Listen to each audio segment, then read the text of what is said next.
Celeste Manno was born on the 22nd of November, 1996 in Catania, Italy. From the moment she arrived, her family knew she was special. Her godmother and aunt, Carmela Melinda, said that when Celeste opened those beautiful blue eyes, she was instantly mesmerized. Celeste had an amazing aura around her from birth. The family settled in Mernda, in northeast Melbourne, Victoria. She had two brothers, Alessandro and Jaden. Her brother Jaden would later say that Celeste was the most intelligent one, the best of all of them, and loved by everyone. Celeste was a cheerleader at Lalore Secondary College. She was athletic, outgoing, and had an infectious smile. But what truly set her apart was her kindness. She disliked the idea of anyone feeling left out. Friends said she was a ray of sunshine. After finishing school, Celeste pursued her passion for helping others. She enrolled at RMIT University, where she earned a degree in criminology and psychology. Her dream was to become a psychologist. Her brother Alessandro said she was perfect in every way. Her mother Aggie said Celeste was a beacon of love and joy who made everyone she met feel special. After graduating, Celeste took a job at the Serco call center, quickly becoming a team leader. Outside of work, she loved spending time with her family. She and Alessandro would often make homemade pizzas together. By November 2020, Celeste's life was full of promise. She had just started dating Chris Ridsdale. On the 15th of November, she posted a photograph of them together on Instagram. It was the first time she had ever shared a picture with a boyfriend on social media. For Celeste, it was a simple, happy moment. For someone else, it was the final trigger. It was June 2018. Celeste was thriving in her role at Serco, having recently been promoted to team leader. That month, a new IT worker was briefly assigned to her team. His name was Luai Rahim Sako. Sako was 35 years old. He lived with his parents in Roxburgh Park and ran a small IT business called Destix IT. He had been born in Iraq, but moved to Australia as a child. He had no prior criminal record. Celeste and Sako worked together for only a few weeks. Their interaction was minimal, purely professional. Celeste had zero romantic interest in him. But for Sako, those few weeks meant something entirely different. At the end of June, Sako was fired from Serco. As his manager, Celeste was required to escort him out of the building. It was standard protocol, but Celeste, being who she was, wanted to make the situation less uncomfortable for him. As they walked towards the car park, she shook his hand and wished him well, a simple gesture of kindness. But as they reached his car, Sako suddenly leaned in and kissed Celeste on the cheek. It was uninvited, unexpected. Celeste was surprised but brushed it off. Alessandro would later say that his sister wasn't close with Sako at all. She was just trying to give him some support whilst walking him out. She was being kind. That was all. 3 days after leaving Serco, Sako sent Celeste a message on Instagram. He wrote, "I'm sorry, but I can't stop thinking about you. I have never felt like this about anybody in my entire life. It's bordering along a OCD. I'm totally infatuated with you." He said that after leaving her, his productivity and personal life had been impacted. "This obsession with you is an addictive and destructive feeling that is interfering with my ability to concentrate." Celeste responded politely. She wrote, "Hi Luai, those are really sweet words, and I appreciate you saying all of that to me. As much as I appreciate this, I only feel in a professional way towards you, and I wish you all the best in your new job and journey." For most people, that would have been the end of it. But for Sako, rejection was unacceptable. He wrote, "My impression of you has changed. You're no different to the majority of women. I'll remember you and this lesson for all life." And then the real campaign began. Over the next 12 months, Sako sent Celeste more than 140 messages. He created multiple fake Instagram accounts. Every time Celeste blocked him, he would create a new account and return within minutes. The messages became vulgar, degrading, sexually explicit. Celeste repeatedly told him to stop. She threatened to contact the police. The messages would temporarily cease, then resume with renewed intensity. Celeste confided in a colleague at work. She told her, "He's really going to kill me." She knew the danger she was in. Around December 2018 or January 2019, approximately 6 months into the harassment, Celeste and her mother, Aggie, went to the police.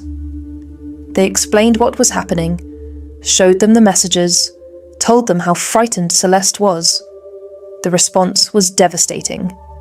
The officers said, "He hasn't committed a crime. There's nothing we can do about it."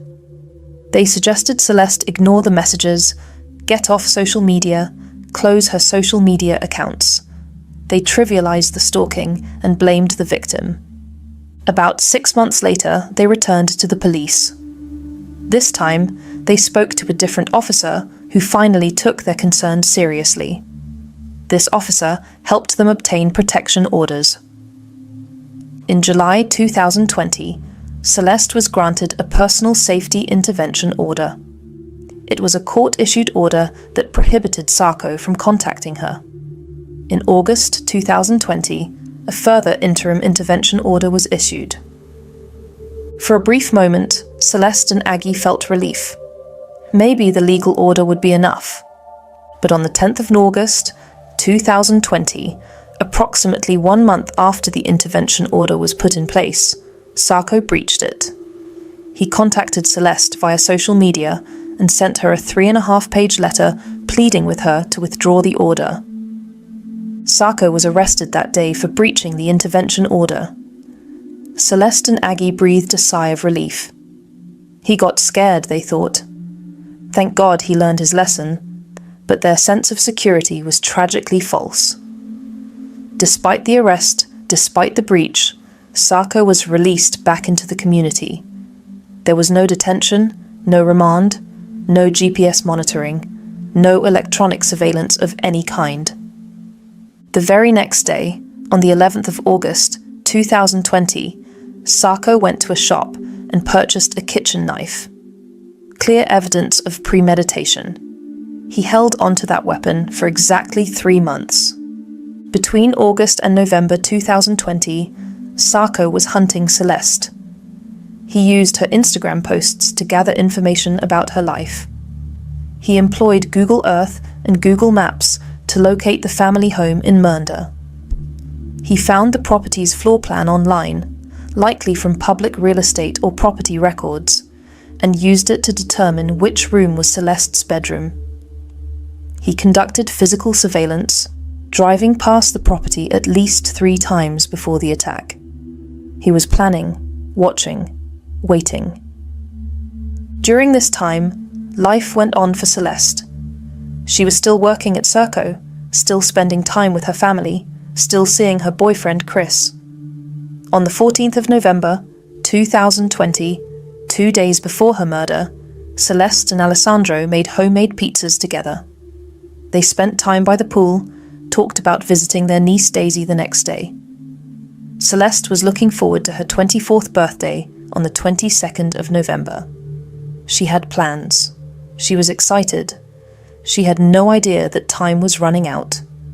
On the 14th or early on the 15th of November, Celeste posted a photograph on Instagram. It was a picture of her and Chris, her boyfriend. It was the first time she had ever posted a photo with him. For Celeste, it was a normal act of a young woman in a happy relationship. For Sarko, it was unbearable. Hours after the photo was posted, Sarko got into his dark-coloured Peugeot. He took the hammer. He took the knife he had purchased 3 months earlier, and he drove to Mernda, the 16th of November 2020. It was early morning. Most of Mernda was asleep. The Manno family home on Umbria Road was quiet. Celeste was asleep in her bedroom. Her mother, Aggie, was sleeping elsewhere in the house. her brother, Alessandro, was also home. At 3:38 a.m., Sacco arrived at Umbria Road in his Peugeot. He scaled the fence to access the back garden. Blood would later be found on the fence, evidence of his escape route. He approached Celeste's bedroom window. He raised the hammer and smashed through the glass. The sound of breaking glass shattered the silence. He climbed through the broken window into the room where Celeste slept. What happened next lasted just 2 minutes and 39 seconds, under 3 minutes.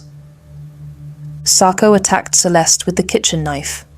She woke to the horror of a man in her room, a knife in his hand. She fought. Forensic evidence would later show defensive injuries on her body. Celeste fought desperately for her life, but she didn't stand a chance. Sacco stabbed her 23 times. At least one deep stab wound went straight to her heart. That was the blow that killed her. He dropped the knife on the bedroom floor, climbed back out through the window and drove away in his Peugeot. By the time Aggie was woken by the sound of breaking glass and commotion, by the time she rushed down the hallway to Celeste's bedroom, it was already too late. The attack had been completed in under 3 minutes. Aggie found her daughter in bed, blood spattered, dying from 23 stab wounds. There was so much blood that Aggie couldn't tell the position of Celeste's face. She touched her daughter. Celeste was as cold as a marble. Aggie later said, "How could I not protect her? What could we have done? Why? Just why?" Emergency services were called at approximately 4:10 a.m. Police and paramedics arrived, but there was nothing they could do. Celeste Manno was pronounced dead at the scene. She died in her bedroom on Umbria Road, Mernda. She was 23 years old, 6 days before her 24th birthday. Immediately after the murder, Sacco drove directly to Mernda police station. His car crashed at or into the police station. He walked inside, his hand injured from the attack, and turned himself in. The words he said to the officers were chilling. "She's dead," he said. "Go have a look. You know what happened. It's your fault." He blamed the police for the murder, for failing to protect Celeste despite the intervention orders, despite the reports, despite his arrest just 3 months earlier. Sacco was taken to hospital under police guard for surgery on his non-life-threatening hand injury. He remained hospitalized with police supervision for 3 days. On the 19th of November, 2020, 3 days after Celeste's murder, Luis Sacco was formally charged with 1 count of murder. Back at the family home, the scene was devastating. Brothers Jaden and Alessandro arrived. Boyfriend Chris Ridsdale came. Family members gathered outside, hugging and crying as police processed the scene. Floral tributes began accumulating. A glazier arrived to repair the large glass panel in Celeste's bedroom window. Forensic cleaners worked inside. The window was replaced around 2:45 p.m. At one point, Aggie tried to run through the crime scene tape as her daughter's body was being removed. Police had to stop her. Celeste's father, Tony Manno, spoke to the media, his voice breaking with grief and rage. "It's got to be changed," he said. "It won't bring her back, but it's got to be changed. Too many scenarios have already happened. What's it going to take for the government to listen? It's not right. It's got to stop." Homicide squad detectives were dispatched immediately. The perpetrator's identification was immediate. He had confessed and was already known to police from prior stalking complaints. At the scene, investigators found the kitchen knife on Celeste's bedroom floor, the hammer used to smash the window, and blood evidence throughout the room. Digital evidence was overwhelming. More than 140 Instagram messages from fake accounts. Google searches to locate the home. The floor plan found online to identify Celeste's bedroom. Proof that Sacco had driven past the property at least 3 times before the attack. Documentary evidence included the intervention orders and purchase records showing the knife had been bought on the 11th of August, the day after his arrest for breaching the order. The investigation confirmed what everyone already knew. This was premeditated murder, carried out by a man who had stalked Celeste for over 2 years, who had been arrested and released, and who had spent months planning how to kill her. Sako appeared via online hearing at Melbourne Magistrates Court and was remanded in custody. In September 2021, he entered a not guilty plea. The case became mired in proceedings about his mental fitness to stand trial before he was determined fit to proceed.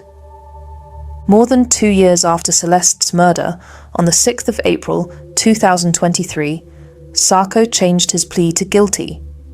But even then, he disputed the evidence, claiming he had only inflicted 2 of the 23 stab wounds. Forensic evidence thoroughly disproved these claims. The plea hearing took place over 3 days before Justice Jane Dixon. Prosecutor Patrick Bork recommended life imprisonment, calling it an unprovoked, savage, and cowardly attack. He doesn't rock up to her workplace in the middle of the day, Bork said. He finds her house, he finds her bedroom, and goes there in the middle of the night. Dr. Rajan Darji diagnosed Sako with severe personality disorder, major depressive disorder, and body dysmorphic disorder. He revealed that Sako had fabricated psychotic symptoms. The risk assessment was chilling. Sako posed a moderate to high risk of further stalking and violence. Aggie held an illuminated blue urn containing Celeste's ashes throughout the hearing and called Sako a coward and a beast. On the 29th of February, 2024, Justice Jane Dixon sentenced Sako to 36 years imprisonment with a minimum non-parole period of 30 years. She said, "Celeste deserved life, but you decided otherwise." Then came the conclusion.